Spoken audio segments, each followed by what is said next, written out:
To my channel. ఒక్కొక్క సీజన్కి ఒక్కొక్క ఫ్రూట్స్ వస్తున్నట్లుగానే ఇప్పుడున్న రోజుల్లో ఒక్కొక్క సీజన్కి ఒక్కొక్క హెల్త్ ప్రాబ్లమ్స్ అయితే వస్తూ ఉన్నాయి కదా. ఇప్పుడు సీజన్ ఏంటంటే అందరికీ కూడా జ్వరాలేనండి. కొంచెం జాగ్రత్తగా అయితే ఉండండి అందరూ కూడా. ఎందుకంటే నాకు జరిగినట్లుగా ఇంకెవరికి కూడా జరగకూడదు. జ్వరంతో చాలా సిక్ అయిపోయాను నేనైతే మాత్రం.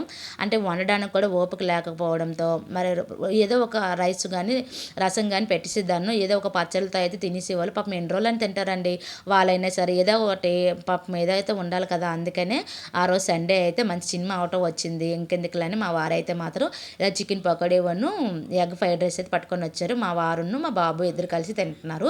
అంటే బయట ఫుడ్ కూడా అంత హెల్త్కి మంచిది కాదులండి. ఎప్పుడైతే పర్వాలేదు కానీ పాపం వాళ్ళైనా అన్నం ఎన్ని రోజులని తింటారు చెప్పండి. అందుకని నాకు కొంచెం ఇప్పుడు ఆరోగ్యం పర్వాలేదులేండి. అందుకే వీడియోస్ కూడా పెట్టలేకపోతున్నాను.